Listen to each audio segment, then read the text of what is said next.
Hello friend, welcome back to study wire YouTube channel. और ये practice set number 3 है बाल विकास और शिक्षा शास्त्र का। अभी तक हम 2 लेक्चर या 2 प्रैक्टिस सेट अपलोड कर चुके हैं और ये डेली प्रैक्टिस सेट सुबह 7 बजे अपलोड होता है। तो कोशिश करें कि आप उसी टाइमिंग पे देखें तो एक रेगुलरिटी मेंटेन रहेगी और टोटल नंबर ऑफ क्वेश्चन 30 रहेंगे जैसे कि सिलेबस वाइज। और कोशिश करिए यार कि इसमें 25 प्लस क्वेश्चन आपके सही हो तो ज़्यादा बेटर रहेगा। इसका फ़ायदा आपको पेपर में ज़रूर मिलेगा और उससे अगर कम आते हैं तो आपको और अच्छी मेहनत करने की आवश्यकता भी है। तो आइए यार लेक्चर स्टार्ट करते हैं।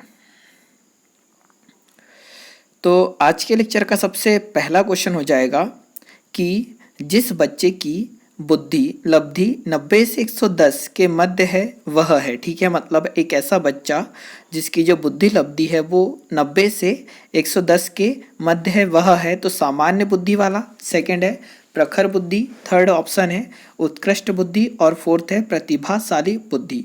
तो यार इसका ऑप्शन नंबर फर्स्ट हो जाएगा राइट आंसर, ये सामान्य बुद्धि। इसमें हम बता दें कि जो 90 से 109 तक के जो बच्चे रहते हैं, ठीक है, जिनका बुद्धि लब्धि स्तर 90 से 109 होता है वह सामान्य बुद्धि के होते हैं। वहीं पर 110 से 119 के होते हैं वो सामान्य से उच्च। ठीक है, और जो 120 से लेकर 129 तक के होते हैं वो श्रेष्ठ और 130 से प्लस के ये उच्च श्रेष्ठ बच्चे के अंतर्गत आते हैं। ठीक है, अगला देखते हैं क्वेश्चन नंबर सेकंड कि बुद्धि के मापन के लिए निम्न में से किसने प्रयोगशाला की स्थापना की। ठीक है, मतलब ये 4 ऑप्शन दे रखे हैं, इनमें से ऐसा कौन है जिनने सबसे पहले बुद्धि के मापन के लिए प्रयोगशाला की स्थापना की। तो पहला ऑप्शन है पोर्टियस, सेकंड है वुड और थर्ड है स्पीयरमैन और फोर्थ है प्रिंटर। ठीक है, प्रिंटर। तो ऑप्शन नंबर इसका हो जाएगा सेकंड, राइट आंसर वुड। ठीक है, मतलब बुद्धि के मापन के लिए वुड ने प्रयोगशाला की स्थापना की। अगला देखते हैं क्वेश्चन नंबर थर्ड की भाषा अनुकरण सिद्धांत का अध्ययन निम्नलिखित में से किस विद्वान ने किया है। ठीक है, मतलब जो भाषा अनुकरण सिद्धांत का अध्ययन है वो निम्नलिखित में से किस विद्वान ने किया है। तो पहला ऑप्शन है गार्डनर, सेकंड है कॉर्विन, थर्ड है वैलेंटाइन और फोर्थ है बेंडूरा। ठीक है, तो ऑप्शन नंबर इसका सी हो जाएगा राइट आंसर कि जो वैलेंटाइन है, ठीक है, मतलब भाषा अनुकरण सिद्धांत का अध्ययन, वैसे तो 4-5 वैज्ञानिक हो जाएंगे इसमें, ठीक है, जिन्होंने ये सिद्धांत दिया है, मतलब 4-5 विद्वान हैं जैसे कि चैपनीज, सरली, कर्टी और वैलेंटाइन। ठीक है, तो इस ऑप्शन के अनुसार वैलेंटाइन इसका थर्ड हो जाएगा राइट आंसर कि भाषा अनुकरण सिद्धांत का वैलेंटाइन विद्वान ने परीक्षण किया है या अध्ययन किया है। अगला देखते हैं क्वेश्चन नंबर फोर्थ की शरीर संबंधित दृष्टिकोण व्यक्ति के विभिन्न अंगों के विकास में सामंजस्य और परस्पर संबंध पर बल देता है। ठीक है, मतलब शरीर संबंधित दृष्टिकोण व्यक्ति के विभिन्न अंगों के विकास में सामंजस्य और परस्पर संबंध पर बल देता है। यह कथन किसका है। ठीक है, तो चारों ऑप्शन आप पढ़ लीजिए। तो पहला है यहाँ पर गैरीजन, सेकंड है पेपनेक, थर्ड है ब्लूम और फोर्थ है सेंडलर। ठीक है, तो क्वेश्चन नंबर चौथे का आंसर नंबर हो जाएगा फर्स्ट, राइट आंसर। ठीक है, गैरीजन, मतलब गैरीजन ने यह कहा था कि शरीर संबंधित, ठीक है, शरीर संबंधित दृष्टिकोण व्यक्ति के विभिन्न अंगों के विकास में सामंजस्य और परस्पर संबंध पर बल देता है। क्वेश्चन नंबर फिफ्थ देखते हैं कि एकल गायन प्रतियोगिता के लिए विद्यार्थियों को तैयार करते समय एक विद्यालय लड़कियों को वरीयता देता है। ठीक है, मतलब एकल गायन प्रतियोगिता होने वाली है और एक विद्यालय जो विद्यार्थियों में लड़कियों को वरीयता देता है, यह क्या दर्शाता है। तो 4 ऑप्शन दे रखे हैं। पहला है लैंगिक पूर्वाग्रह, सेकंड है वैश्विक प्रवृत्तियां और थर्ड है प्रयोजनात्मक उपागम और फोर्थ है प्रगतिशील चिंतन। ठीक है, तो ऑप्शन नंबर फर्स्ट हो जाएगा राइट आंसर, लैंगिक पूर्वाग्रह को दर्शाता, मतलब सामान्यतः पूर्वाग्रह या रूढ़िबद्धता के कारण लैंगिक भेदभाव दिखाई देता है, जैसे कि घरेलू कार्य, विद्यालय के अतिथियों की सेवा सत्कार के लिए यह धारणा बन जाए कि जब कार्य में लड़कियां ही कर सकती है तो यह लैंगिक पूर्वाग्रह को दर्शाता है। अगला देखते हैं क्वेश्चन नंबर छठवां कि व्यक्तिगत विभिन्नता से संबंधित प्रत्यय, ठीक है, व्यक्तिगत विभिन्नता से संबंधित प्रत्यय पर सर्वप्रथम किस मनोवैज्ञानिक ने कार्य किया है। ठीक है, तो पहला ऑप्शन हो जाएगा गाल्टन, सेकंड है स्किनर, थर्ड है प्रिस्टले और फोर्थ है वुडवर्थ। ठीक है, तो क्वेश्चन नंबर 6वें का आंसर नंबर हो जाएगा फर्ट गाल टर्न। ठीक है, मतलब व्यक्तिगत विभिन्नता से संबंधित प्रत्यय पर सर्वप्रथम किस मनोवैज्ञानिक ने कार्य किया है, तो गार्ल टर्न ने किया है। क्वेश्चन नंबर 7वां देखते हैं, बालकों की अभिवृत्ति के निर्धारण में किन तत्वों की भूमिका होती है। ठीक है, मतलब जो बालकों की अभिवृत्ति के निर्धारण में किन तत्वों की भूमिका होती है, तो पहला ऑप्शन है परिवार, सेकंड है समाज, थर्ड है समुदाय और फोर्थ है यह सभी। तो ऑप्शन नंबर डी हो जाएगा राइट आंसर की बालकों की अभिवृत्ति के निर्धारण में उसके परिवार, समाज तथा समुदाय आदि तत्वों की प्रमुख भूमिका होती है। मानव के व्यक्तित्व के विकास पर उनके परिवार एवं समुदाय का स्पष्ट प्रभाव पड़ता है। साथ ही बालकों की अभिवृत्ति के निर्धारण में परिवार वातावरण का अधिक योगदान देता है। अगला देखते हैं क्वेश्चन नंबर 8वां, कि निम्नलिखित में से कौन सा मूल्यांकन सत्र की समाप्ति के बाद किया जाता है। ठीक है, तो पहला ऑप्शन हो जाएगा योगात्मक मूल्यांकन, सेकंड है निदानात्मक मूल्यांकन, थर्ड हो जाएगा रचनात्मक मूल्यांकन और फोर्थ है उपरोक्त में से कोई नहीं। ठीक है, तो ऑप्शन नंबर फर्स्ट हो जाएगा राइट आंसर योगात्मक मूल्यांकन। ठीक है, तो हम इसको बोल सकते हैं कि योगात्मक या संकल्पनात्मक या फिर अंतिम मूल्यांकन सत्र की समाप्ति के बाद होता है। तो अगला हो जाएगा क्वेश्चन नंबर 9 कि B.S. ब्लूम ने शैक्षिक उद्देश्यों का वर्गीकरण कितने भागों में किया है। ठीक है, जो कि B.S. ब्लूम जो थे उनने शैक्षिक उद्देश्यों का वर्गीकरण कितने भागों में किया है, तो ऑप्शन नंबर सेकंड हो जाएगा राइट आंसर 3 भागों में। ठीक है, मतलब जो B.S. ब्लूम थे इनने 3 भागों में शैक्षिक उद्देश्यों का वर्गीकरण किया है, जिसमें सबसे पहला आ जाएगा ज्ञानात्मक, ठीक है, सेकंड आ जाएगा भावनात्मक और थर्ड है क्रियात्मक। क्वेश्चन नंबर 10वां देखते हैं कि रचनात्मक मूल्यांकन में फीडबैक और स्व मूल्यांकन दोनों शामिल होते हैं, यह कथन किसका। ठीक है, मतलब जो रचनात्मक मूल्यांकन में फीडबैक और स्व मूल्यांकन दोनों शामिल होते हैं, यह कथन किसका है, तो पहला ऑप्शन हो जाएगा स्किनर का, सेकंड है प्रिस्टले, थर्ड है ब्लैक और फोर्थ है सेंडलर। ठीक है, तो क्वेश्चन नंबर 10वें का ऑप्शन नंबर डी हो जाएगा राइट आंसर सेंडलर का। तो हम ये बोल सकते हैं कि सेंडलर का ही यह कथन है रचनात्मक मूल्यांकन में फीडबैक और स्वमूल्यांकन दोनों शामिल होते हैं। अगला देखते हैं क्वेश्चन नंबर 11वां कि निर्वचनात्मक प्रश्न के माध्यम से तात्पर्य है। ठीक है, तो पहला ऑप्शन हो जाएगा ज्ञान परखना, सेकंड है विषय संबंधित ज्ञान की परीक्षा, थर्ड है निश्चित बिंदु तक जाना और फोर्थ है उपरोक्त में से कोई नहीं। तो ऑप्शन नंबर सेकंड हो जाएगा इसका राइट आंसर कि निर्वचनात्मक प्रश्न के माध्यम से तात्पर्य है कि विषय संबंधित ज्ञान की परीक्षा। अगला देखते हैं क्वेश्चन नंबर 12वां कि सामाजिक दृष्टि से वंचित, ठीक है, सामाजिक दृष्टि से वंचित बालक के उत्थान के लिए क्या उपाय हो सकते हैं। ठीक है, तो पहला ऑप्शन हो जाएगा निःशुल्क शिक्षण उपलब्ध कराना, सेकंड है सभी प्रकार की शिक्षा से वंचित रहना, थर्ड है स्वयं को समाज से पृथक करना और फोर्थ हो जाएगा मानसिक रूप से कमजोर होना। तो इसका ऑप्शन नंबर फर्स्ट हो जाएगा राइट आंसर कि सामाजिक दृष्टि से वंचित बालक के उत्थान के लिए निःशुल्क शिक्षा के साथ साथ उन्हें ऐसे विद्यालय में प्रवेश दिया जाना चाहिए जहां विभिन्न प्रकार की सुविधाएं उपलब्ध हो और जो उनके शारीरिक, मानसिक, संवेगात्मक व सामाजिक विकास के लिए उपयुक्त हो। अगला देखते हैं क्वेश्चन नंबर 13वां कि अनुसूचित जनजाति के बालकों की शिक्षा के खराब स्तर के प्रमुख कारण कौन से हैं। ठीक है, मतलब जो अनुसूचित एसटी के जो छात्र होते हैं, बालक होते हैं, कि शिक्षा के खराब स्तर की प्रमुख कारण कौन से हैं, तो पहला ऑप्शन हो जाएगा पारिवारिक गरीबी, सेकंड है शिक्षा का प्रचार प्रसार ना होना और थर्ड है बालकों की संख्या कम और उपरोक्त सभी। तो ऑप्शन नंबर डी हो जाएगा इसका राइट आंसर कि जो अनुसूचित जनजाति के बालकों की शिक्षा में खराब स्तर के लिए ये निम्न कारण उपयुक्त है, ठीक है। मतलब परिवार की गरीबी, शिक्षा का प्रचार प्रसार ना हो पाना और बालकों की संख्या कम। इसका ये मतलब है कि जो क्लास है उसमें बालकों की संख्या कम होती है, इसीलिए ऑप्शन नंबर डी हो जाएगा इसका राइट आंसर। अगला क्वेश्चन हो जाएगा क्वेश्चन नंबर 14 कि समस्यात्मक बालक से तात्पर्य है, ठीक है। सॉरी, समस्यात्मक बालक से तात्पर्य है। तो पहला ऑप्शन हो जाएगा व्यवहार में असामान्य बातें, सेकंड है विकलांगता से ग्रस्त, थर्ड हो जाएगा मानसिक पिछड़ापन और फोर्थ हो जाएगा श्रवण दोष मुक्त। तो 14वें का आंसर नंबर फर्स्ट हो जाएगा राइट आंसर कि समस्यात्मक बच्चा उस बालक को कहते हैं जिसके व्यवहार में कोई ऐसी असामान्य बात होती है जिसके कारण वह समस्या बन जाता है, जैसे चोरी करना, झूठ बोलना, कोई अन्य अपराध करना आदि।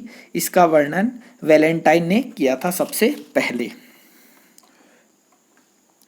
क्वेश्चन नंबर 15 देखते हैं कि अध्यापक प्रतिभाशाली बालकों की पहचान निम्न प्रविधि से करते हैं, ठीक है। मतलब जो प्रतिभाशाली बालक होते हैं उनकी पहचान किस विधि से करते हैं। तो पहला ऑप्शन हो जाएगा अभिरुचि परीक्षा, सेकंड हो जाएगा पाठ्यक्रम में समृद्धि, थर्ड होगा बालकों के गुण और फोर्थ हो जाएगा मनोविश्लेषणात्मक अध्ययन, ठीक है। तो ऑप्शन नंबर फर्स्ट हो जाएगा राइट आंसर कि अभिरुचि परीक्षा से बालकों का जो श्रेष्ठ बालक होते हैं उनका परीक्षण करते हैं या पहचान करते हैं।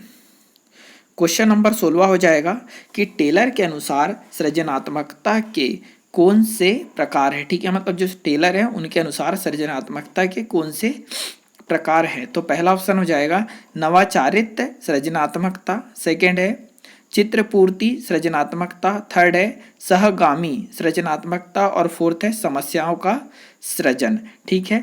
तो ऑप्शन नंबर फर्स्ट हो जाएगा इसका राइट आंसर कि नवाचारित सृजनात्मकता। मतलब सृजनात्मकता से तात्पर्य मौलिक चिंतन, नए प्रकार के संगठन, अलग प्रकार का चिंतन एवं व्यवहार, पुरानी समस्याओं के नवीन समाधानों, लोचशीलता, नवीन दृष्टिकोण आदि को अपनाना। टेलर ने सृजनात्मकता में निम्नलिखित प्रकार दिए हैं, ठीक है। आविष्कारात्मक सृजनात्मकता, नवाचारित सृजनात्मकता, अभिव्यक्तात्मक सृजनात्मकता और उत्पादक सृजनात्मकता और आपतित सृजनात्मकता। अगला क्वेश्चन हो जाएगा क्वेश्चन नंबर 17 कि कक्षा में सीखने को प्रभावित करने वाले कारक कौन से हैं, ठीक है। मतलब जो कक्षा में सीखने को प्रभावित करने वाले कारक कौन से हैं। तो पहला ऑप्शन हो जाएगा बुद्धि, सेकंड है अभिरुचि, थर्ड है परिपक्वता और फोर्थ है यह सभी। तो ऑप्शन नंबर डी हो जाएगा राइट आंसर कि शिक्षा मनोवैज्ञानिक के कुछ ऐसे कारकों का वर्णन किया जाता है जिससे कक्षा में होने वाली शिक्षा सीधे प्रभावित होती है, ठीक है। बुद्धि, स्वास्थ्य, आयु एवं लिंग भेद, समाधान, अभिरुचि, अभिक्षमता, परिपक्वता, सीखने की विधि, कक्षा की भौतिक आवश्यकता आदि, ठीक है। मतलब कक्षा में सीखने को प्रभावित करने वाले कारक कौन से। तो अभिरुचि है, बुद्धि है, परिपक्वता, तीनों। मतलब ऑप्शन डी हो जाएगा इसका राइट आंसर।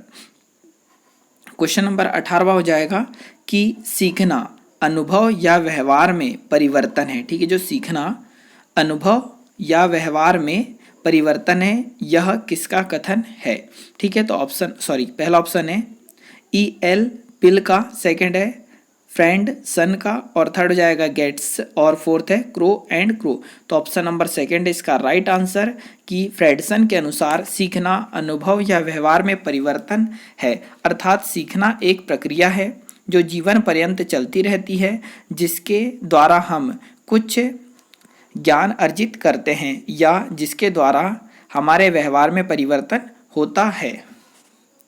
अगला देखते हैं क्वेश्चन नंबर 19वां कि निम्नलिखित में से कौन सा तर्कणा का प्रकार है, ठीक है। मतलब निम्नलिखित में से कौन सा है जो तर्कणा का प्रकार है। तो पहला ऑप्शन हो जाएगा तत्परता तर्कणा, सेकंड हो जाएगा अभ्यास तर्कणा, थर्ड हो जाएगा आगमनात्मक तर्कणा और फोर्थ हो जाएगा प्रभाव तर्कणा। तो ऑप्शन नंबर सी हो जाएगा राइट आंसर आगमनात्मक तर्कणा, ठीक है। मतलब किसी बात समस्या को लेकर भिन्न भिन्न प्रकार के तर्क लगाना तर्कणा कहलाता है और तर्कणा दो प्रकार के होते हैं, एक होता है आगमनात्मक तर्कणा और एक होता है निगमनात्मक तर्कणा। ठीक है, तो ऑप्शन नंबर सी हो जाएगा इस क्वेश्चन के अनुसार आंसर की तर्कणा का प्रकार है तो कौन सा, आगमनात्मक तर्कणा, और एक और होता है निगमनात्मक तर्कणा।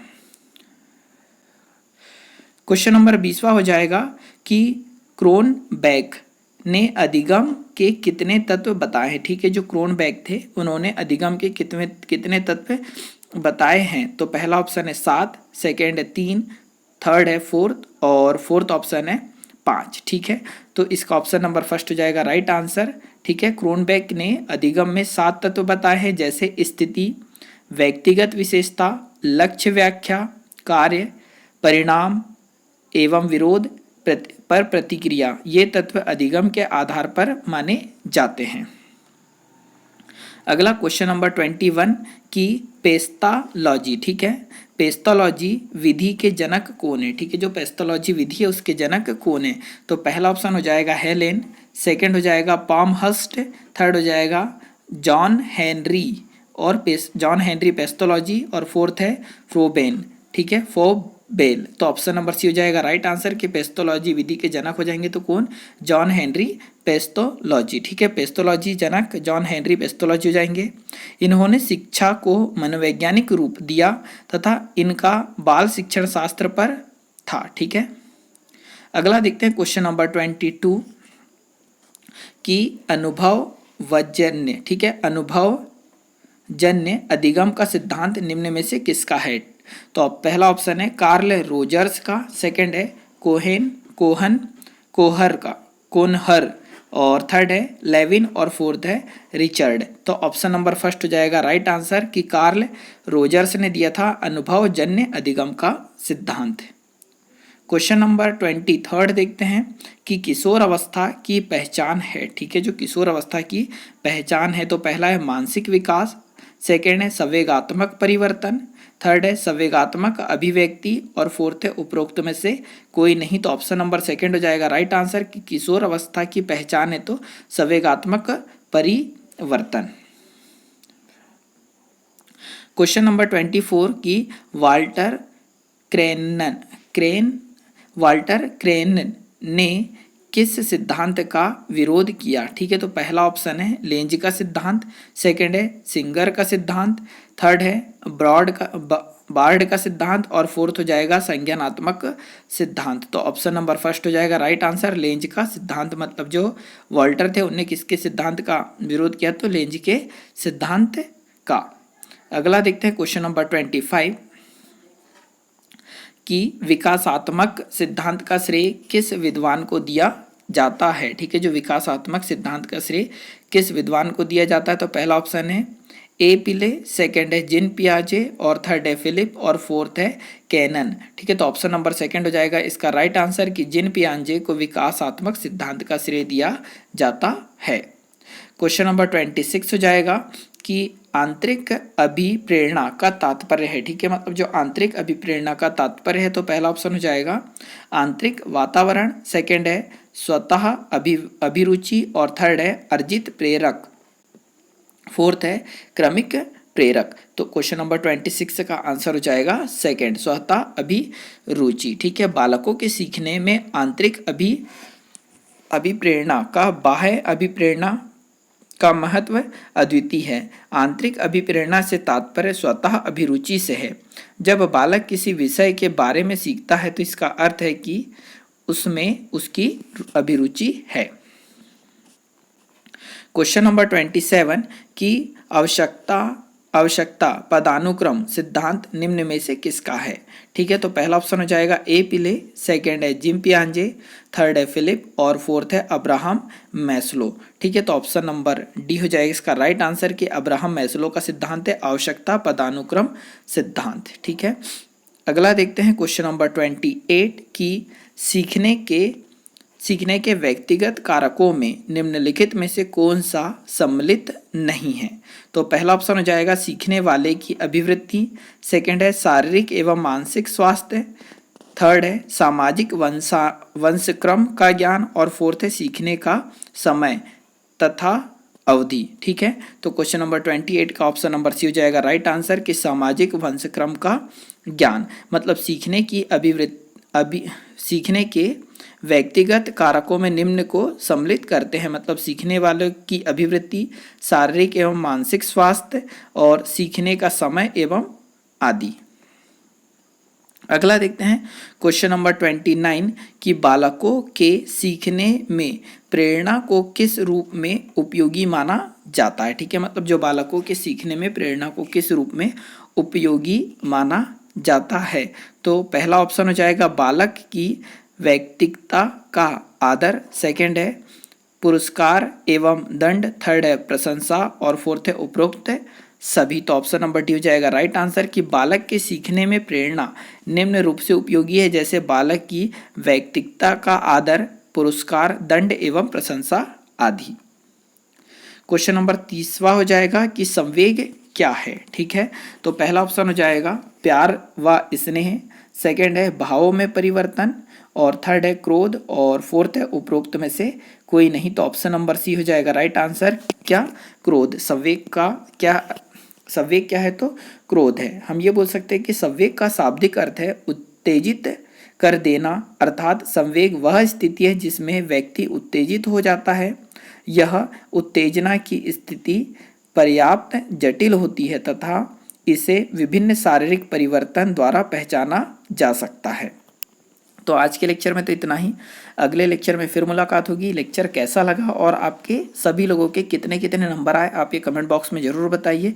ठीक है, इससे क्या होगा कि आप लोगों में ही कंपटीशन की भावना उत्पन्न होगी और एक दूसरे के आप जब मार्क्स दिखेंगे तो आप में एक पढ़ने की ललक होगी, जिससे आप पढ़ेंगे और अपने मार्क्स थोड़े बढ़ाएंगे। ठीक है, तो वीडियो देखने के लिए बहुत बहुत धन्यवाद। जय हिंद, जय भारत। अगले लेक्चर में फिर मुलाकात होगी, पर कोशिश करें कि सुबह 7 बजे टाइम टू टाइम देखें तो ज़्यादा बेटर होगा।